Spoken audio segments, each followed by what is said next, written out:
Aleluia, aleluia, aleluia. Aleluia, aleluia. O homem não vive somente de pão, mas vive de toda a palavra que sai da boca de Deus, e não só de pão. Amém. Aleluia, aleluia, aleluia.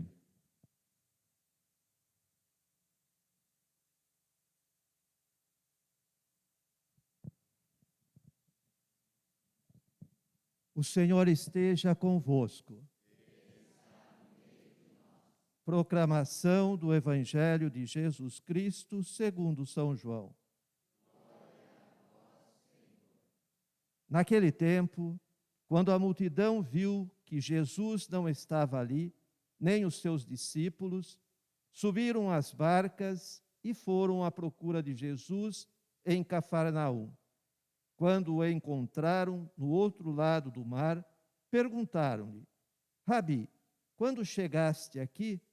Jesus respondeu: em verdade, eu vos digo, estais me procurando, não porque vistes sinais, mas porque comeste pão e ficastes satisfeitos.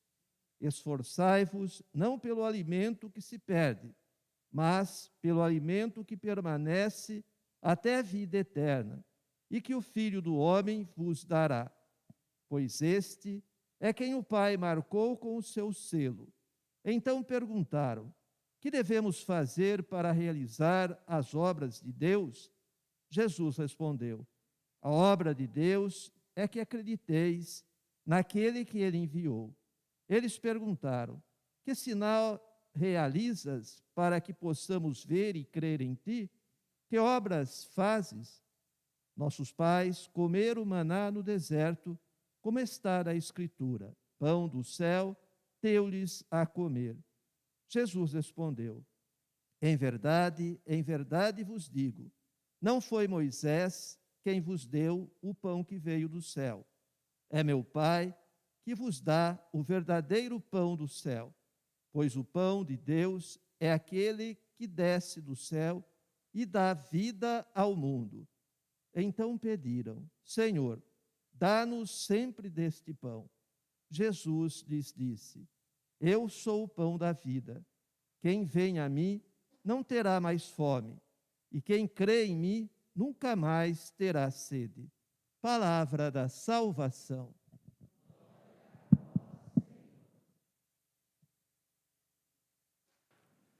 As palavras do Santo Evangelho perdoem os nossos pecados.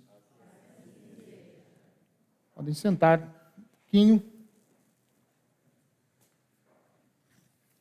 Aos irmãos que estão em casa, quero colocar vocês a par. Hoje também nós estamos reiniciando a catequese. Então, reiniciamos de manhã com as crianças que irão fazer a primeira Eucaristia. Vão se preparar, não vão fazer já, vão se preparar para fazer a primeira Eucaristia. E agora, nessa missa, nós iniciamos com os jovens que irão se preparar para serem crismados. Ou seja, nós estamos retomando as atividades, depois de quase 2 anos parado, por conta... Parado entre aspas, por conta dessa pandemia, nós tivemos que dar uma freada, uma segurada. E então estamos retomando nesta missa, essas atividades. Então, os jovens que estarão ingressando na catequese e continuando esse processo de formação para o sacramento do Santo Crisma, sejam bem-vindos e sejam perseverantes também, perseverem. Porque isso aqui é só uma etapa de uma caminhada que tem início, tem data de começo, mas que não tem fim. Porque mesmo nós, que já frequentamos a catequese, temos necessidade de continuar sempre visitando a catequese, porque a catequese é permanente. A catequese é permanente, a gente sempre tem que estar aprofundando sobre a nossa fé. e vivendo os elementos da nossa fé com mais profundidade. Então, uma boa caminhada a todos nós, né? Vamos em frente, que este só é o início do caminho. Ainda tem uma longa caminhada a ser percorrida. Não desanimem, não desanimemos, continuemos firmes. Algumas observações sobre a palavra de Deus dirigida a nós neste dia. Versículo 22 da segunda leitura da carta de Paulo aos Efésios. Renunciando à vossa existência passada, despojai-vos do homem velho, que se corrompe sob o efeito das paixões enganadoras. Renovai o vosso espírito e a vossa mentalidade. Revesti o homem novo, criado à imagem de Deus, em verdadeira justiça e santidade. Um texto muito bonito para chamar a nossa atenção para a realidade da conversão e da santidade. Nós estamos em processo de conversão. Nós não nascemos convertidos e nem nascemos santos. Não sei, talvez na casa de vocês tenha alguém que tenha nascido santo. Pode ser que tenha, a gente não sabe. Né? Mas eu na casa, na minha família, nós somos uma família de 9 irmãos. Lá em casa não tem nenhum santo. Não nasceu santo. Pode ser que depois da morte, lá um tempo, vire santo. É? Com muito esforço. Pode ser que sim. Mas não nasceu santo. Então marca um processo de santidade, mas também um processo de conversão. E o processo de conversão, como eu disse da catequese, nós começamos o nosso processo de conversão um dado momento da nossa vida. Começamos. Mas nós sempre estamos em processo de conversão. Todo dia a gente tem que converter um pouquinho, a gente tem que mudar um pouquinho. De que maneira? De uma forma muito simples, identificando em nós tudo aquilo que não nos aproxima de Deus. Tudo o que em nós não nos leva para Deus é algo que nós precisamos nos livrar, tirar de nós, afastar para bem longe. Se você identifica em você alguma realidade que não te leva para Deus, pronto, aí você tem matéria para se converter. Parece uma realidade simples, mas se a gente olhar com profundidade, a gente vai perceber que não é uma realidade tão simples assim. Então a gente precisa buscar. Por isso, então, renunciando à vossa existência passada, despojai-vos do homem velho. Despojai-vos dos resquícios do pecado, do homem velho, que existe dentro de cada um de nós. Renovai o vosso espírito. Olha lá, essa frase aqui, que se corrompe sob o efeito das paixões enganadoras. Nós poderíamos dizer aqui, paixões desordenadas. Afetos doentios, desordenados, e que levam a gente a cada vez mais a se afastar de Deus. Isso não é uma questão de apontar para os outros o que está de errado nela, apontar para os outros o que está de errado nele. Não, apontar para mim, dentro de mim, olhar com sinceridade dentro do coração e perceber quais são as realidades que ainda me afastam de Deus. E essas realidades preciso retirá-la do coração. Isso é conversão, isso é mudança de vida. Isso é busca pela santidade. Isso é entender o processo de Deus na nossa vida. E que a gente tem que buscar todos os dias, sempre de novo, todos os dias. Né? Isso só vai terminar com a nossa morte. Então, até a nossa morte, nós teremos que lutar contra isso.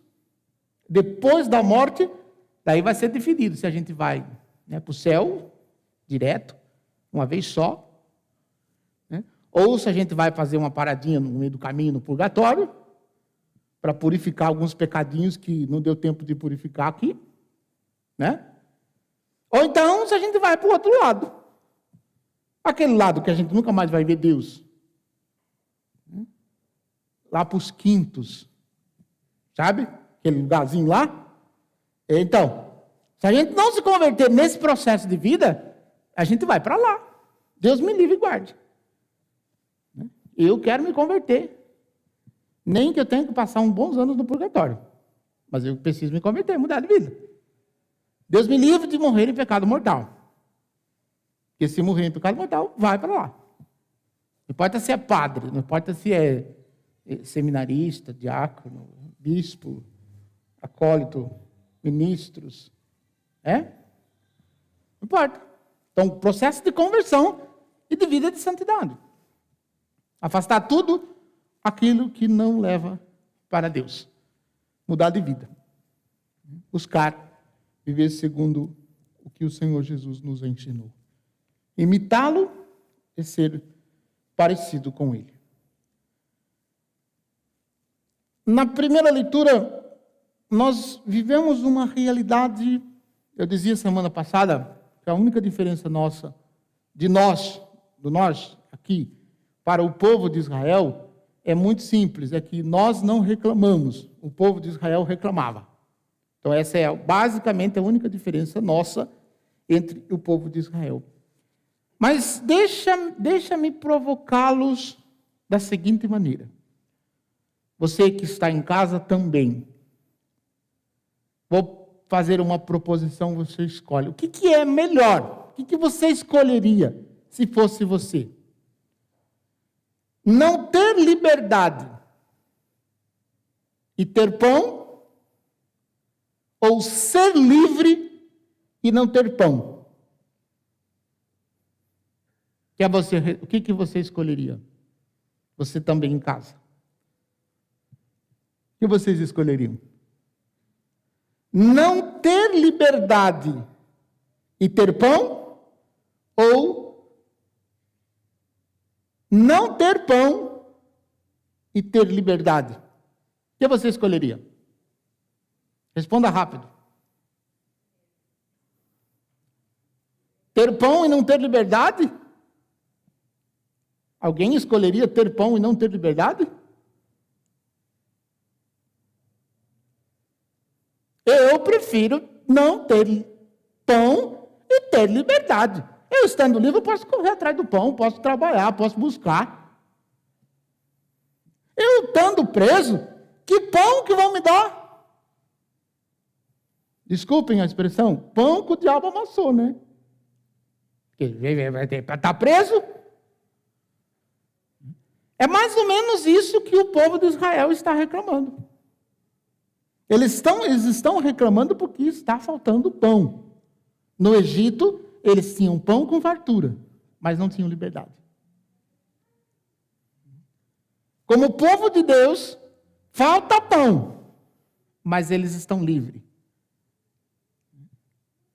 E, portanto, podem, então, buscarem e ressignificarem a própria busca de pão. E aí, Deus resolve responder a Moisés, dizendo assim: o Senhor disse a Moisés: eis que farei chover para vós pão do céu. O povo sairá diariamente e só recolherá a porção de cada dia, a fim de que eu o ponha à prova, para ver se anda ou não na minha lei. Olha só, a falta de pão para o povo de Israel é também providência de Deus. Sim. Como prova para ver se o povo anda ou não na sua lei. E se Deus resolve fazer essa prova conosco também, como é que a gente sairia? Qual seria a nossa resposta? Qual seria a nossa reação? O texto continua. Eu ouvi as murmurações dos filhos de Israel. Diz-lhes, pois, ao anoitecer comereis carne, pela manhã vós vos fartareis de pão. Desculpa perguntar. Você já comeu pão com carne? Sim ou não? Já? Faz assim. Faz assim. Se não comeu. O primeiro texto na Bíblia que nós temos que o povo comeu pão com carne foi aqui no livro do Êxodo. De manhã, o maná, que era uma espécie de neve no gramado pela manhã, né? Uma espécie descrito no próprio livro do Êxodo. O povo recolhia pão que desceu do céu.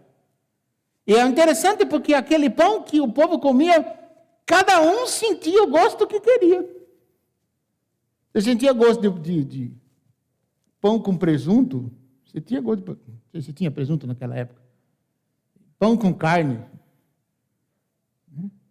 Um que eu adoro, pão com costelinha. Tem o gosto. Eu estou exagerando, mas tinha o gosto que a pessoa quisesse na boca. É uma coisa misteriosa, dada pelo próprio Deus. Então, de manhã eu comia pão, o maná descido do céu. E caía, e a recomendação era que recolhesse uma porção só para cada dia. Se recolhesse, tinha uns lá que recolhiam mais para guardar. Sabe o que acontecia? Apodrecia. Porque era só a porção daquele dia. Não podia recolher mais, não, era só a porção daquele dia. De manhã, pão do céu, o maná.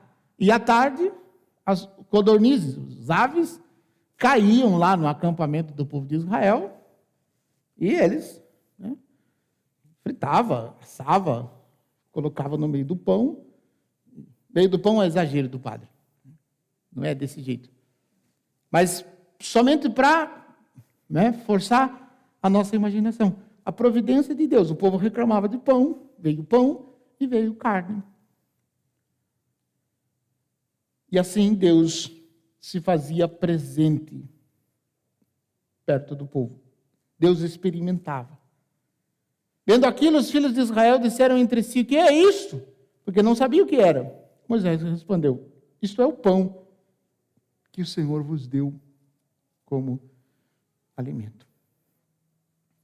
Então, isso lá no Êxodo. No Evangelho, Jesus vai, vou usar a palavra ressignificar, mas Jesus vai dar uma explicação para essa realidade que é estupenda. Bom, Jesus começa a observar a multidão se aproximando dele.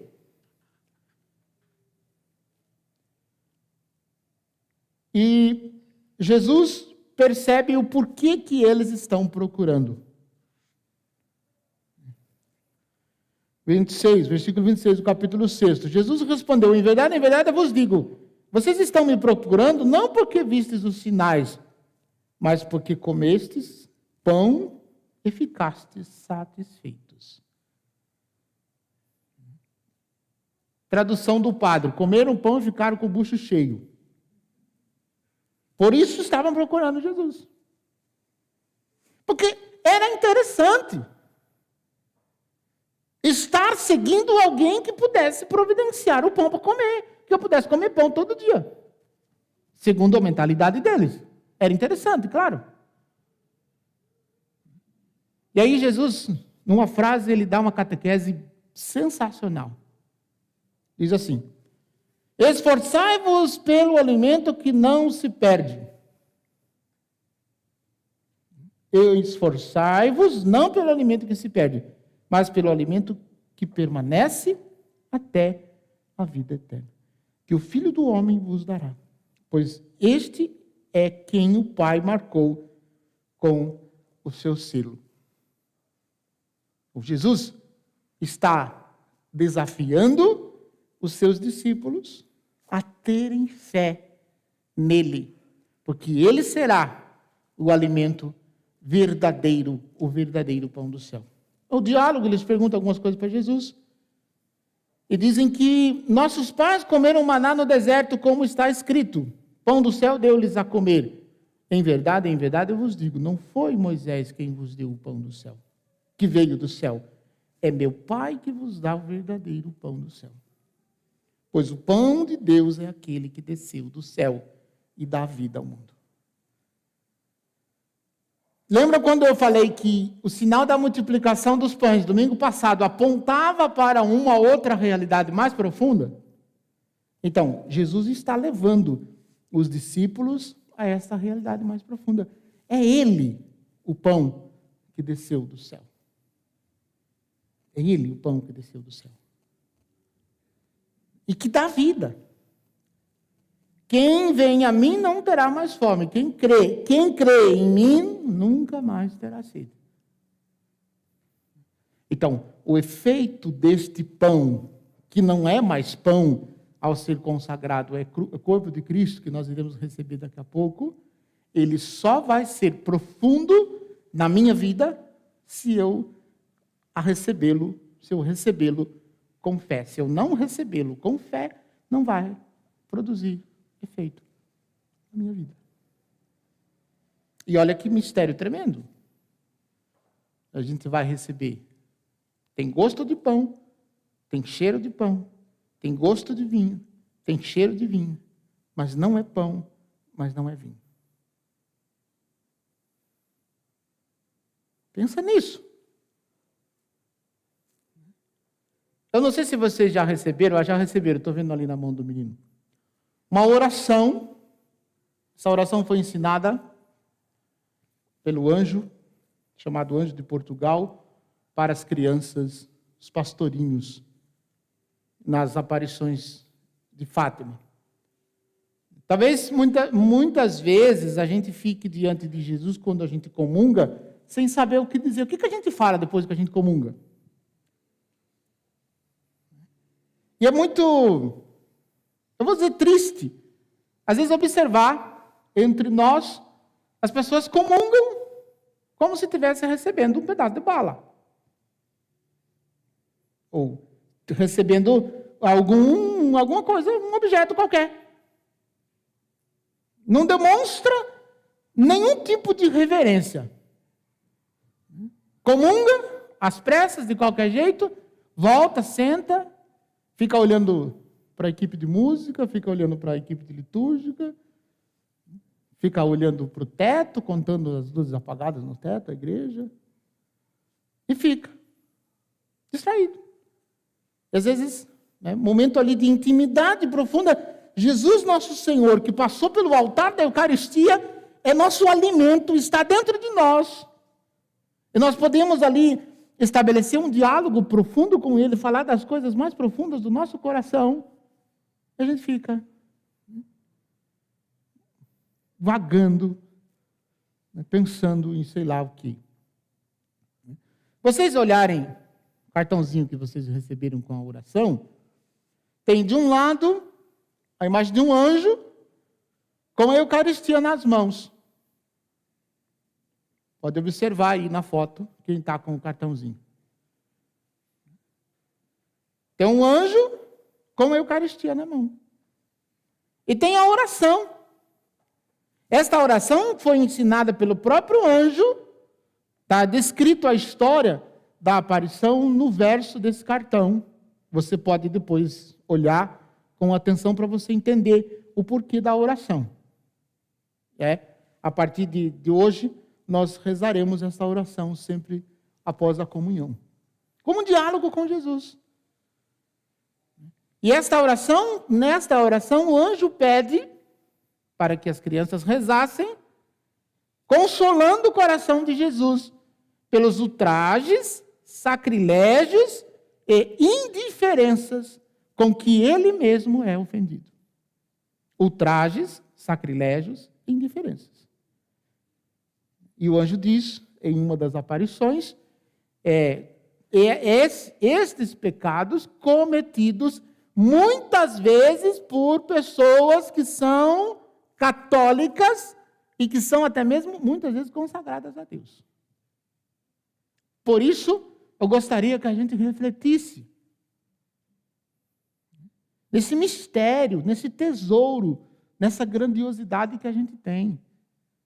Digo, nesse privilégio que a gente tem de participar da Santa Missa. Porque na Santa Missa que participamos, pegando um pouquinho do que o seminarista Bruno falou ontem, Na missa que nós participamos, nós não participamos de uma reunião social somente. Não, é presença de Deus. É Deus que se comunica a nós.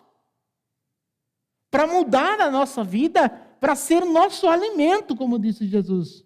Para ser nosso alimento. É Deus que vem até nós para ser nosso alimento. E isso não pode passar desapercebido para nós, como se fosse uma realidade tão somente celebrativa. Então, olhando o que Jesus diz no Evangelho, e olhando como nós vivemos esse mistério, analisemos também como é o nosso comportamento diante da Eucaristia. A Eucaristia precisa mudar o nosso coração. Precisa transformar a nossa vida. Talvez exista também entre nós algumas pessoas que, por motivos sacramentais, não podem participar da comunhão. E eu quero dizer e repetir algo que eu já disse várias vezes aqui. Não se sinta excluídos por conta de não poder sacramentalmente comungar. Mas saiba que nós que podemos comungar, quando nós comungamos o corpo de Cristo, nós também nutrimos aqueles que não podem, por algum motivo sacramental. Nós que comungamos, nutrimos. Isso não sou eu que estou dizendo, não. É a doutrina da nossa igreja que ensina. Quando comungo com verdadeira reverência, a comunhão do corpo de Cristo que faço, podendo comungar, eu estou também nutrindo quem não pode, por algum motivo, comungar.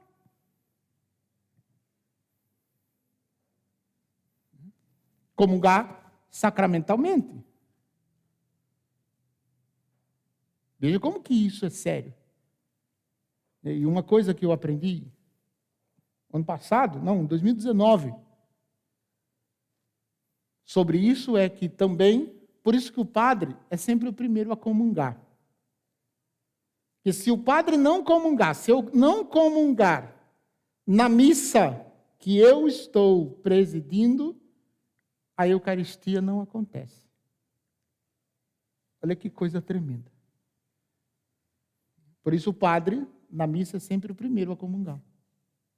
E a partir da comunhão do padre, acontece a Eucaristia.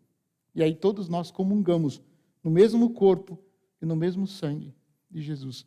Pão vivo descido do céu. Que veio até nós para salvar, para nos libertar, para nos levar até Deus. Então isso é muito sério. Isso é muito sério. E é por isso que este sacramento está diretamente relacionado com o sacramento da confissão. O sacramento da confissão é o sacramento que nos prepara para a comunhão. Por isso nós devemos buscar sempre o sacramento da confissão e fazer uma confissão sincera, verdadeira. Uma confissão honesta, com um bom exame de consciência. Isso é aquilo que eu dizia comentando a carta aos Efésios. É afastar de nós tudo aquilo que não nos leva para Deus. Primeiro passo da confissão. Então, se você que está em casa rezando conosco, e vocês que estão aqui ouvindo o padre falar, você faz muito tempo que não se confessam, procure o sacerdote. Faça uma boa confissão. Se não quiserem confessar com o pároco de vocês, não precisa. Claro, se puder, é melhor ainda. Mas se não quiserem, por algum motivo, frescura, porque é só frescura que leva uma pessoa a não se confessar com o próprio pároco. Só frescura. Porque quem vai perdoar o pecado não é o padre, é Jesus, por meio do padre. Mas se porventura tiver alguém que tenha esse sentimento, pode procurar um outro padre. O que não pode fazer é não se confessar. Isso não pode. Confessar e se converter. Confessar e se converter. Para poder receber os frutos de uma boa participação na Santa Missa. Aí sim, os frutos serão abundantes. Não é que isso seja condição, não. É que quando nós estamos em situação de pecado, nós não percebemos a ação de Deus em nós. Não percebemos. Não é que Deus deixou de agir, não. Nós não percebemos, porque nós estamos numa situação de pecado.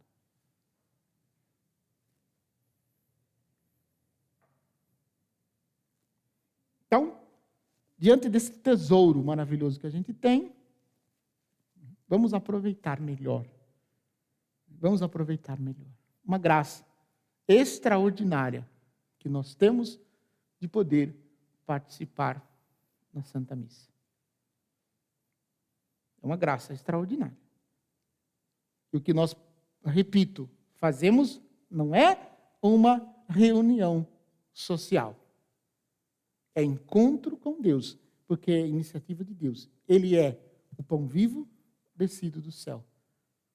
E Ele dá a vida dele, a todos aqueles que dele se aproximam com sinceridade e com amor. Que Deus, com a sua graça, sustente a nossa caminhada e renove cada vez mais a nossa fé e o nosso amor para com Jesus presente na Santíssima Eucaristia. Louvado seja nosso Senhor Jesus Cristo. Creio em Deus,